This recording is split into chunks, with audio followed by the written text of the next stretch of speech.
Hi, I'm Rebecca Farley. I'm doing my presentation for Communications 1010. I am doing mine on the benefits of home brewing.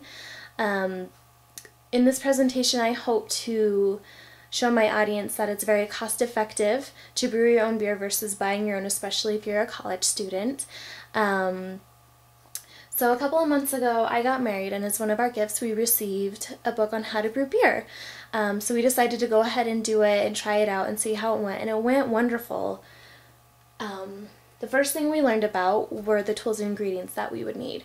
So basically, you can buy pre-made kits already for you. They've got everything in. As you can see by this picture, they have everything from the ingredients, the malt, the hops, the yeast, the siphoning tools. These kits are actually very inexpensive, and it makes it a lot easier because each one comes with a step-by-step instruction manual.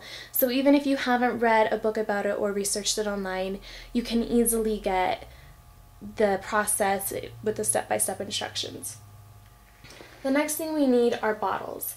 As you can see here, we've saved all of our old beer bottles. This is a really cost-effective and green way to keep your beer in bottles without having to go out and buy some. They actually make a machine where you can recap your beer with the caps that you've used, so it's really important to save both. The next thing, after we have all our tools and ingredients, are creating flavors. Now you can create different flavors three ways. The first way is malt. Adding different types of malts to your beer can alter the flavor. The next thing are hops, and hops is the same as malt. The different amount you add and the different type you add is going to affect the type of beer. The third thing is sterility. It's probably the most important part of the whole brewing process. The more you sterilize, the least chance you have of bacteria and past flavors from contaminating the taste of the beer that you're trying to get. And this is a picture of malt and hops. Both of them come in those pre-made packages unless you want to go ahead and get your own, which is a lot more difficult and not as easy. Now the brewing process, basically all you have to do is add all of your ingredients and boil. Once it reaches a certain temperature, depending on the type of beer you are making, you cool it. Luckily for us right now it's winter, so we just went ahead and put our pot in the snow.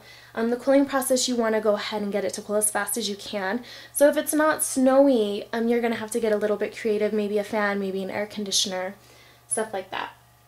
After the cooling process, you want to start the aeration process. This is going to want to come immediately after. Basically, you add water, you add it at a high level. As you can tell by these pictures, there's bubbles on the surface of the mixture. It really just mixes all the ingredients together. The aeration is what allows the proper fermentation of the beer. After that, you add the yeast. The yeast is the most important part of the whole brewing process. This is actually what turns the mixture into alcohol. Fermentation, after you have all of that combined, you can get one of these pale ale buckets at any beer supply store or even online, but you pour all of your beer into this. Basically, you let it ferment for a couple of weeks, give the yeast enough time to do its job. When you're done, you bottle your brew. This is probably the easiest but the most tedious task, which is why siphoning is probably the best way to do it. You just go ahead and bottle your beer, cap it again, and then you let it sit for a couple more weeks. After that, the carbonation has come into the beer and you can go ahead and drink it. So the most important part of this presentation is the cost effectiveness. For example, each month typically a college student will spend $300 on food, $45 on utilities, $90 in gasoline, and $50 on beer. Now for a college student to actually accomplish being able to work and go to school to pay for all of these things, they would need to work at a job at least 16 hours per week at a job that paid them at the very least $7 an hour.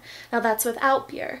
If they wanted beer, they're going to have to add on 2 more hours per week for that job. That doesn't sound like a lot, but when you're a college student, you want to be able to have enough time to study and get all of your homework done. The recommended time of study for each class for a college student is about 1 hour per class per week. Now, if you're working those 2 extra hours per week, you don't have enough time to study for all of your classes and get an A in Communications 1010. Now, the upfront cost for something like this, it depends on the type of brew you're wanting to buy and the type of equipment you want, but a basic package is probably going to start around $80 up front. Each of those pre-made kits I showed you a picture of earlier are going to cost roughly around $35. That gives you a 5-gallon bucket of beer, which is roughly around 50 12-ounce beers. One 12-pack of beer typically at a store will cost you around $12, and that's, you know, a 12-pack, so that's 12 12-ounce beers. The average of $50 a month for a college student to buy that many beers is basically only going to get them about $40 worth of, or 40 beers. If you do these kits, you know, you pay $35 a month, but you get 50 beers instead of 40. So basically, after the 5th batch, you've made your money back for spending that upfront $80. After that, you save about $15 per month, which equals up to $180 a year, which might not sound like a lot, but for a college student, that is a lot. This provides much more time and money towards college, and it's become a lifelong hobby, which is fun and really easy. So basically, the point of my presentation is brewing beer is a lot more cost-effective for a college student than actually buying beer. It's a lifelong hobby, and it's very unique and interesting because you can create things. So thank you for watching.